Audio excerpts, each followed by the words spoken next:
Hello, কি অবস্থা? কেমন আছে সবাই? আমি আজকে দেখাবো মূলা দিয়ে কীভাবে সুস্বাদু পুর রান্না করা যায়। এই যে এভাবে কেটে নিব মূলাটাকে, তারপর এটা মাঝখান দিয়ে পুরোটা কাটবো না, অল্প একটু রাখবো যাতে এটা 2 পার্ট না হয় আর কি।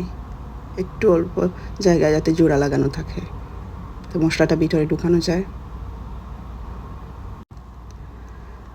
এই যে আমার মূলাগুলোকে আমি সিদ্ধ বসিয়ে দিয়েছি। মূলাকে সিদ্ধ করবো যাতে একটু নরম হয়ে যায়। এই যে পেঁয়াজ আর মরিচ কুচি করলাম, যাতে একটু বেশি মরিচ দিব, যাতে একটু ঝাল ঝাল খেতে ভালো লাগে। এই যে এখানে আমি পেঁয়াজ, শস্য, মরিচ এগুলো নিলাম,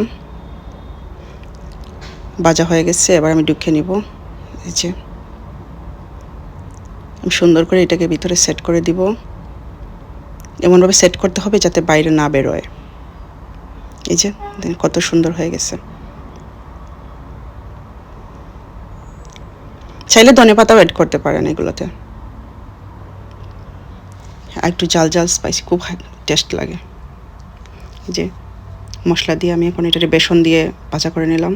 হয়ে গেল আমার ঝাল ঝাল মূলার পুর। এটা আমার খুব ভালো লাগে,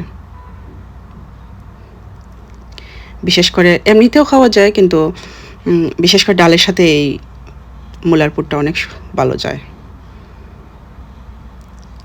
ভালো থাকো সবাই। আমার ভিডিও যদি ভালো লাগে অবশ্যই লাইক কমেন্ট করবা, আর আমার পেজটাকে লাইক ফলো দিয়ে পাশে থাকবা। আবারও দেখা হবে নতুন কোনো ভিডিও নিয়ে। ভালো থাকো সবাই।